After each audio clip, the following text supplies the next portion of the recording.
সামনে সামনে দামে খালি বিপদ হাইসাই করতেছে, কিন্তু চান্স পাচ্ছে না। অবৈধভাবে একটা কাজ কাটা যাবে না, বৈধভাবে কাজ কাটেন কি ঠিক হবে? তাদের এখানে আমি এমনিতে এখানে আসি হয় নাই। যদি সহসভাবের আজকে যদি কামের দশ না থাকতো, আর সুবারের যদি কামের দশ না থাকতো, এর দশ না থাকতো, তার সার্টিফিকেট না থাকতো, তার যোগ্যতা না থাকতো, অভিজ্ঞতা না থাকতো, সরকার কেন তাহলে একজন যে কোনো লোককে চেয়ার বসায় দিতে পারত কি ঠিক পারে? অভিজ্ঞতা না থাকলে সরকারের কি দেবে? আমি এখানে চাকরি নিয়েছি একসঙ্গে 5টি স্টাফ, এখানে আমার কর্মচারী 3 জন এবং আমরা 6 সুপার সহ 5 জন আমরা এখানে নিয়োগ দিয়েছি। ইনশাআল্লাহ নিয়োগ নিয়েছি, চেয়ারে বসেছি, শিক্ষা চালিয়েছি, চালাবো।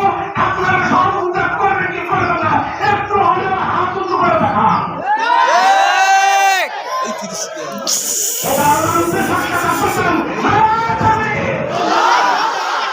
আলহামদুলিল্লাহ আমরা তাকবীর এখানে মসজিদ এবং মাদ্রাসার মাঝে কি বলে ঠিক হবে? তাকবীর দেওয়া হয়, তাকবীর দেওয়া হয়, মানুষের ইমানি চেতনা বৃদ্ধির জন্য তাকবীর দিতে হবে। এখন আলোচনা আমি করতেছি, এখন আমার পরীক্ষার্থী ছাত্র ছাত্রী যারা আছে আমার প্রাণ প্রিয় জিজ্ঞেস করে দেখেন, আমি আশা করে কোন ক্লাস একটা ক্লাস আমি মনিটরিং পাচ্ছে নেই। যে জায়গায় সুপার হয়ে বসে চেয়ারে বসে বন্ধুকার কথা ছিল, মাদ্রাসায় 10টার পরে 11টার পরে 2 দিন 4 দিন গ্যাপ দিয়ে আসার কথা ছিল, এই রকমের আমার সুপার আমি না। আমি এক চাকরি জীবন থেকে শুরু করে শুরু থেকে সরকারি মৌলবী পদক থেকে সংসদ থেকে সুপার পর্যন্ত এ পর্যন্ত আমি 9:30টা বা 10টার আগে ছাড়া পরে বিনা কারণে প্রতিষ্ঠানে ঢোকার কোন ডকুমেন্ট নাই। ইনশাআল্লাহ তাহলে কেন আমার সহকারীরা আমার পরে ঢুকবে? কি বিষয় দিতে পারছি? আপনারা আমার বুঝতে পারেন এটা সময় প্রত্যেকটা কর্মচারীকে যেহেতু শিক্ষক বেতন দেয়, এই বেতন পাড়ায় কোন দেয় আমাকে সই করতে হয়। আমার সই ছাড়া বিল পাস হবে না। সবসময় অফিসাররা বলে যে আপনি যখন বিল দেন কিন্তু ক্লাস ভালোভাবে মনিটরিং করেন, কোন শিক্ষককে আমরা কাজ ছাড়া দেবেন না, প্রতিষ্ঠান আউট করতে দেবেন না, 10টা থেকে 4টা পর্যন্ত ক্লাস করবেন, তারপরে বাচ্চাদের অভিভাবক মিটিং দেবেন। আমি অভিভাবক মিটিং দিলে বিশাল খরচ হয়, এই জন্য বিদায়ের মাধ্যমে আমি আপনাদেরকে এখানে একত্রিত করেছি। আমার বিশাল একটা উদ্দেশ্য ছিল, যে উদ্দেশ্য আমি সফল হয়েছি যে আপনাদেরকে কাছে পেয়েছি। আলহামদুলিল্লাহ পরীক্ষা ফলাফল ইতিপূর্বে কোন শিক্ষক এবং কোন শিক্ষার্থীদেরকে আমি তুলব না। এই এলাকার লোকেরা এত সৈনিক প্রাণের পক্ষে যে লোকেরা দুষ্টামি করার ভেতর দিয়া শত শত ছাত্র ছাত্রী এখানে দান করেছে। এবং এই মাদ্রাসাকে যাও, আমি দেখেছি কত বিগত বছরের 17 জন পাস করছে, সেই 17 জনের ভিতরে 3 জনের আমার আগে পড়েছে 3 জন।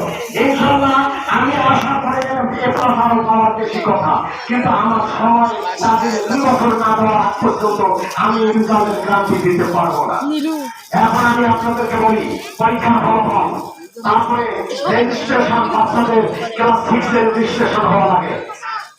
যে রেজিস্ট্রেশন না হলে 7 এ পড়তে পারবে না, 8 এ পড়তে পারবে না, 8 এ আমার রেজিস্ট্রেশন হয়, না হলে 9 এ ভর্তি হতে পারবে না, আমার 9 এ রেজিস্ট্রেশন হয়, না হলে চাকরি পরীক্ষা দিতে পারবে না। অভিভাবকদেরকে আমি চাচ্ছিলাম এই প্রতিষ্ঠানের সমস্ত গোপন তথ্যগুলো ভাগ করে দেওয়া, কিন্তু আসলে সুযোগের সময় হলো কি বলে ঠিক না দেখি। এরপরে যদি আপনাদেরকে থাকি, আপনারা যে অবস্থায় থাকবেন সেই অবস্থায় এখানে উপস্থিত হওয়ার জন্য চেষ্টা করবেন।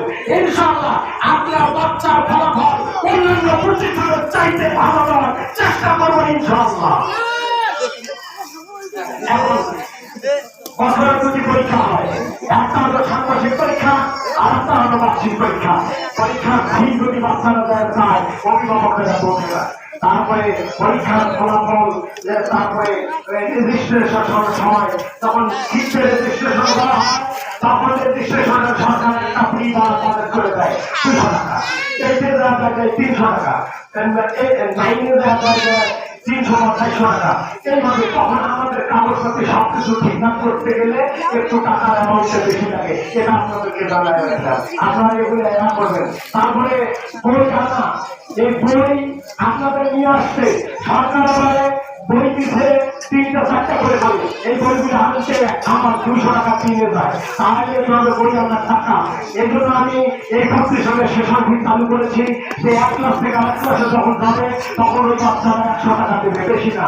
অন্যান্য কম্পিটিশনে 1500, 1600, 300, 500 পর্যন্ত নেয়। আমি গরিব এলাকা হিসাবে 100 টাকা টিকিট আপনার কিছু আছে বিভিন্ন উপকরণ তৈরি করে দিতে হয়। আজকে 200 টাকা থাকলে বেরো মাত্র 10 টাকা থাকলে খালি বারবার দিয়ে তো পুরি ফিরে